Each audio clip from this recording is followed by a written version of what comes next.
So now, we're going to add delay-based netcode to the game we previously created. Here is the final product of this video. A player controls the bottom green square in one game that corresponds to the top yellow square in the other game. In a good connection, both games are synchronized and gameplay is smooth.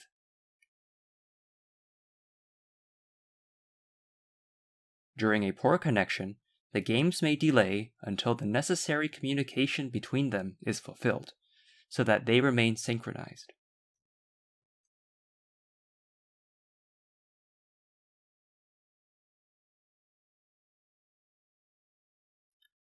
Compared to our game scene in the last video, we now add another player object to use as the networked player, or netPlayer, which runs its own netPlayer script.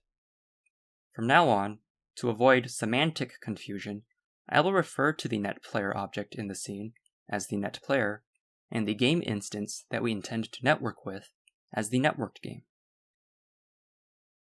Remember that input control is set up to control all player objects that are its children. So, like the local player, the netPlayer is also a direct child of input control.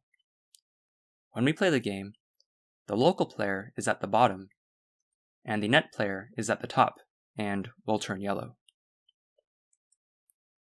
I have also added a label here, the status label, that will provide the current status of the game during networking. In our input control script, we have many new variables in the global scope of the script. This enumerator and related variables here are used to track the game status during networking through the status label in the scene. When waiting, the game is waiting for a connection handshake with another game instance. When playing, the game is communicating with the other game instance, so this would be the networked game, and when the status is end, the game has stopped communication. To incorporate networking, we will be using another thread to handle receiving data from the network. If you're not familiar with multithreading, I would encourage you to do a little research so that you'll have some understanding of it before we move on. We will use Godot's packet peer UDP object to send and receive packets through the network by UDP. So now, we'll start diving into how our game will communicate with a networked game instance. To summarize, most of the packets we will send and receive through the network will contain the recorded inputs, or key press check data, of multiple frames. These are the same inputs that we use to control our local player. We send our input data packets to the networked game so that it may use them to control its own netPlayer. So let us say we are game A, and the networked game is game B. We first record our inputs to move our own local player, and then we send these inputs through the network to game B. Game B receives the inputs and uses them to move its netPlayer. And at the same moment, game B is similarly recording its own inputs to move its own local player, and sending these inputs for game A to use for its netPlayer. The expected behavior is for the netPlayer in game B to mirror the movement of the local player in game A, and vice versa. In order for our game to process and move both of its player objects in a given frame, our game needs the netPlayer input of that frame from the networked game to know how to move the netPlayer. However, what happens when our game arrives on, and tries to proceed on, a frame that still needs a netPlayer input from the networked game? Well, our game will not have the information needed for our netPlayer to properly mirror the networked game's local player. So our game, in this video, will not try to proceed, and instead wait, or delay, until the needed input arrives. When we send inputs between game instances, we need to decide how to organize this input data in packet form. Packets are made up of bytes, so to send a single frame's input, we could assign 1 byte per key so that each byte represents a boolean for whether the key is pressed or not. Because we are only using WASD and space, we end up with 5 bytes so far for each individual frame's recorded input. Then, to indicate which frame this input is intended for, we include another byte that contains the input's frame number. Remember from the last video that we have a frame number given by a 256 frame cycle that continuously increments from 0 to 255, and 255 is the highest value that can be stored in a byte. So, with our current organization, we use up 6 bytes total for each frame. However, we can be more efficient. Recall that a byte is 8 bits. We can instead assign 1 bit per key, so that we use up 5 bits of a single byte for the input checks, having some bits left over. So, in the end, with this organization, each individual frame's input takes up 2 bytes in the packet. We can then also include multiple frames worth of inputs in a single packet more efficiently. Although UDP is unreliable, that is, all packets sent by UDP are not guaranteed to be delivered, we will use UDP instead of the reliable TCP because UDP transmits packets more quickly. We will make up for the unreliability of UDP in 3 ways. First, when we send packets every frame, we will not only send the inputs recorded in the current frame, we will also send the inputs of past frames in the same packet. This is to increase the likelihood that a game still receives the needed inputs for all frames, even if some packets are dropped in the network. Second, every frame, we will send multiple duplicates of this aforementioned packet containing our inputs, further increasing the likelihood that a game gets inputs for all frames, even if packets are dropped. Finally, we will implement an input request system, so that even if all packets containing the input for a given frame are not successfully sent, the game that is waiting for them to arrive can transmit a request for resending those inputs. So, back to the input control script. These 2 Boolean arrays here, the input arrival array and the input viable request array, and this Boolean, input received, are used for communication between the main game thread and the networking thread. The input received Boolean allows our 2 threads to communicate if a new input has arrived from the networked game instance. The networking thread will set this to true whenever a new input arrives. If the main game thread needs an input that has not arrived yet to proceed on the current frame, it will set the Boolean to false and wait until the networking thread sets the Boolean to true to check again if the needed input has arrived. The input arrival array is used to check if a net input for a given frame has arrived, using the array index to represent the frame number in the 256 frame cycle. The networking thread sets the Boolean for a given frame in the cycle to true when an input arrives for that frame. If the main game thread sees that the Boolean for the current frame is false, indicating that the input for the frame has not arrived yet, the game will wait until the needed input arrives. Because we are using a frame number cycle, the main game thread also sets Booleans for old frames in the array to false, so that before a complete cycle is made, the game will accept inputs for reused frame numbers as new inputs, instead of throwing them away as duplicate inputs. Similarly, the input viable request array uses the array index to represent frame numbers and is used to check if a local input for a given frame can still be used to fulfill requests, or if it is too old in the cycle to use. When the main game thread creates a new local input by recording key presses for the current frame, the main game thread will set the Boolean in the array for the new input's frame number to true. When the networking thread handles requests, it will only give requested inputs from frame numbers whose Booleans are true in the array. For example, if the networked game is very ahead of our game and requests inputs for frames that our game has not recorded yet, the networking thread will not fulfill these requests. As with the input arrival array, before a complete cycle is made, the main game thread also sets booleans for old frames to false. And when we have multiple threads that access the same resources, we enclose these resources in their respective mutexes when accessing them, so that only one thread can access a given resource at a time. Otherwise, unintended behavior may occur. The duplicate send range gives the range of past inputs to send with the current frame's input in the same packet. So, if the current frame has frame number 100 and the duplicate send range is 5, in addition to the input for frame 100, we send the inputs for frames 99 to 95 inclusive. The packet amount gives the total number of the same input packet to send every frame.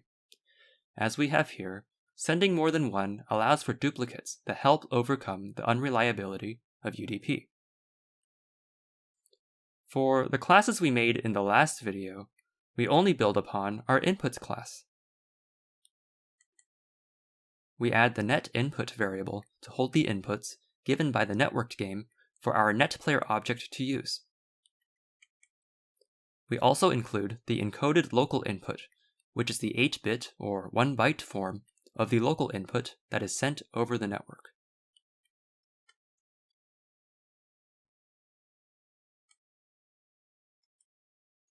Here, we have the function that is run by the networking thread. In summary, we constantly wait for and process packets from the networked game. In total, the packets that we send and receive can contain 4 different kinds of data. We distinguish between these kinds of data by including a unique value as the first byte in the packet for each data type. I have organized them as follows. If the first byte is 0, then this contains input data for multiple frames from the networked game. The data is organized in the frame number and encoded input pairs that we went over earlier. The first byte in each pair gives the frame number the input is intended for, and the second byte contains the encoded input. We decode the input and write it into the net input variable of an inputs class instance in the input array, the array index used being given by the input's frame number. Then, in the input arrival array, we note that a new input has arrived for a frame number by setting the frame number's boolean to true, so the game can now proceed on that frame. If the game had been waiting for a missing input, we now tell the main game thread that it may be okay to proceed by setting the input received boolean to true, because the newly arrived input could be the input the game had been waiting for.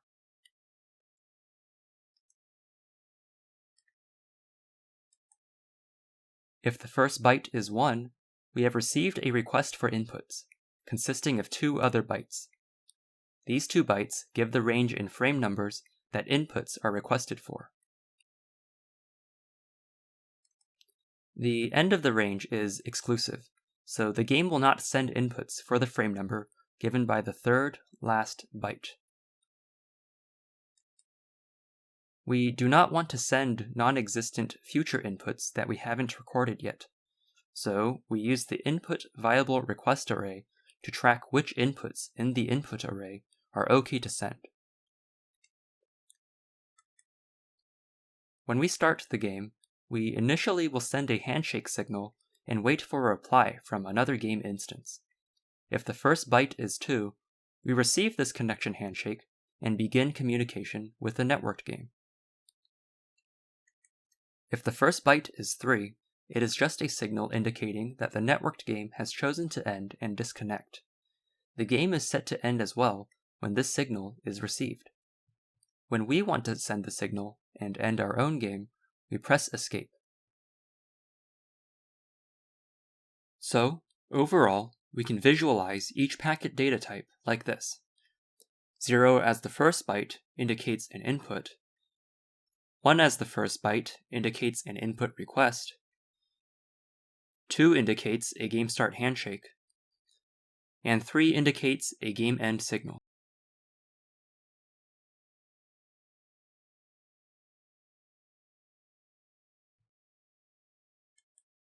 In our ready function, we initialize our newly added arrays and also initialize the networking thread. In my current setup, I have our game instance send inputs to itself through localhost, so that the net player in our scene mirrors our own local player, just for simple testing. We listen from any source on port 240 and send packets to localhost on the same port.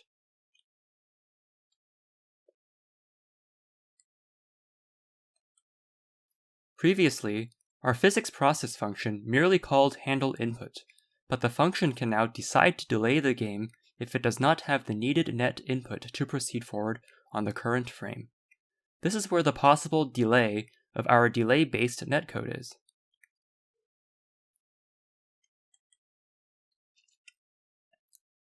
Initially, when the game proceeds after the networking handshake, we assume that the game is receiving inputs, and input received is true. If inputs have already arrived for the current frame, the game can proceed as normal by calling handle input. Otherwise, the main game thread will set input received to false and send a request for a needed input.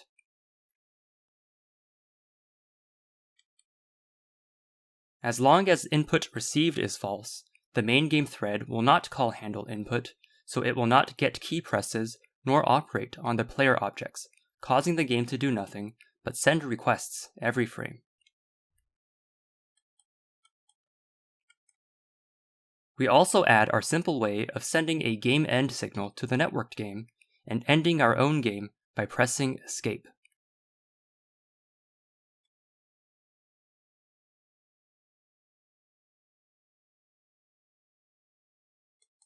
In our handle input function, we now also encode the local input as we record our key presses to save in the encoded local input variable of the inputs class instance given by the frame number the input is intended for. Each bit in a byte can be seen as representing an increasing power of 2, so we encode the input by adding a respective power of 2 for each pressed key. Here, we send multiple duplicates of inputs for the current frame and for past frames. Then, we set the boolean for an old frame in the input arrival array to false, so that the old frame number can be reused in the 256 frame cycle. In the input viable request array, we set the boolean for the intended frame of the input we just recorded in the current frame to true, so that the input can now be sent by request. And, for an old frame, we set the boolean in the array to false, so that the frame number can be reused. So, why specifically do we choose these array index values as our old frame numbers to be reset to false in the input arrival array and the input viable request array? To demonstrate, here is a game A on a frame number timeline with its current frame number here. I use red to show that game A has not yet proceeded on its current frame because it has not yet run the handle input function, possibly waiting for a needed net input to proceed. Here, I use blue to show that game A has proceeded on its current frame, and I show the intended frame of the input that game A has recorded. Remember that we reset booleans as part of proceeding forward on a frame when we call handle input, so we reset our array booleans as well when blue is shown. Here are two network-connected game instances, game A and game B, with their relative frame number positions that each game is currently on. In this scenario, the games are far apart in terms of frame number. We could say that game A has not received any inputs from game B, so game A cannot proceed on its current frame number. Game A will send requests to game B for needed inputs. So, game B should still fulfill requests for inputs from at least up to input delay many frames in the past so that game A can proceed. we have the input viable request array reset booleans for old frame numbers at that index. In this scenario, we could say that game A and game B are both proceeding on each of their current frames. Game B gives valid new inputs to game A. So, to accept all inputs that game B sends, game A should accept inputs intended for, at least up to, input delay plus input delay many frames away in the future.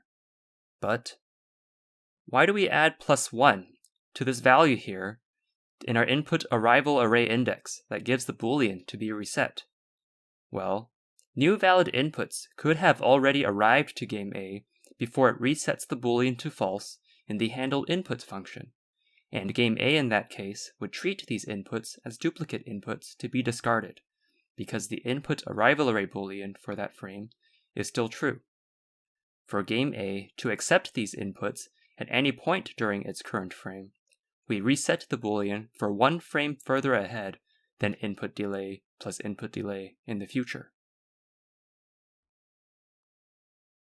A note: when games get very far apart like this, in the scenarios I've given, both games may continuously delay in a stop-and-go manner because they may always be waiting on inputs from each other. For example, if game A is waiting, it won't be sending any inputs to game B outside of by request. So game B then has to wait for game A to get inputs, for game A to proceed, for game A to send its own inputs. But while B is waiting, B isn't sending any inputs, so game A has to wait, and so on and so forth. I don't resolve this issue in this video series, but solutions include having the game that is ahead delay for an extended time so that the game that is behind can catch up, resulting in the gap or rift between the games to be reduced. So, back to the input control script.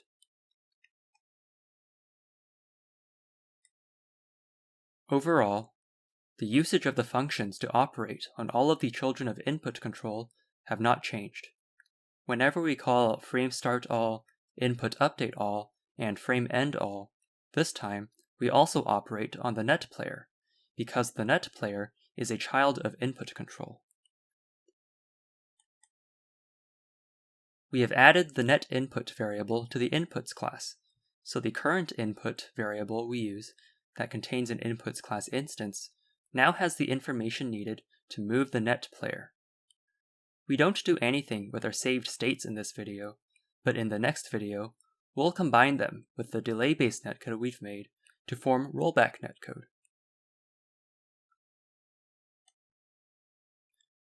In our local player script, the only thing we are adding is this new collision detection code. We're checking if the local player object overlaps with any other child of input control by checking the intersection of their rect2 collision masks that we've defined.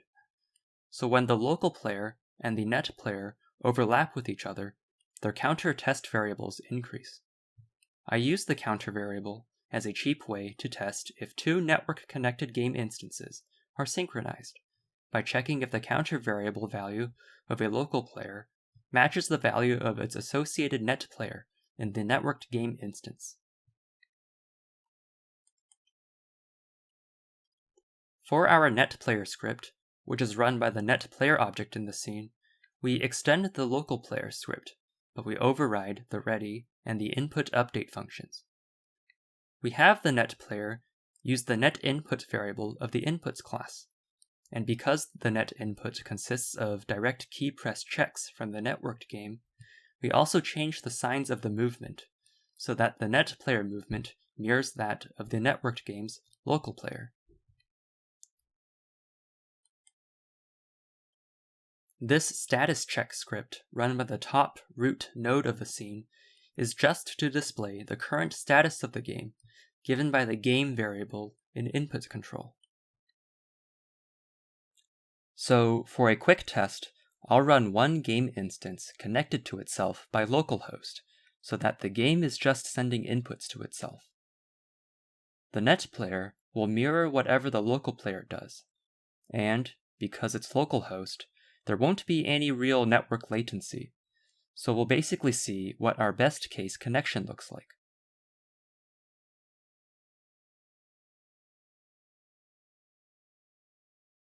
Now, I'm going to comment out the part of the code in the handle input function that sends inputs through the network every frame, and see what happens using our local host setup again. By doing so, we can see a worst-case scenario in which all input packets we send every frame have been dropped to test our request system. The game delays every input delay many frames, so every 5 frames in our case, because it needs to send requests for needed inputs to proceed. An important note. In our simple scene, we should be careful that the positioning of objects are symmetrical horizontally and vertically relative to the center, to eliminate a source of desynchronization between game instances. I'll move this wall a little bit so that it's no longer symmetrical to demonstrate. So here, a local player object has stopped near a wall in the left game, but its corresponding net player in the right game has not. If the left game continues to move the local player towards the wall, the position of the local player in the left game and that of the net player in the right game would not mirror each other correctly, resulting in unintended behavior. So this is to demonstrate that if opposite boundary walls, or player object starting positions, were different distances from the center by even 1 unit, we could easily have some desynchronization. So now, I'm running 2 separate game instances with pre-programmed moves so we can see if they are consistently synchronized in good and bad connections. This is the game in a good connection, in which input packets arrive on time for all frames.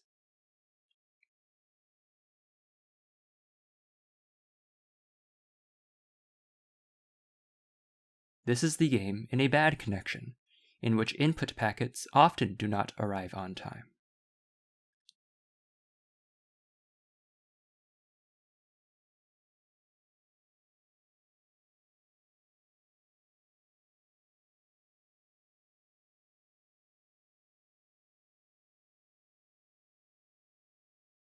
Again, in the next video, we'll be turning our delay-based netcode into rollback netcode.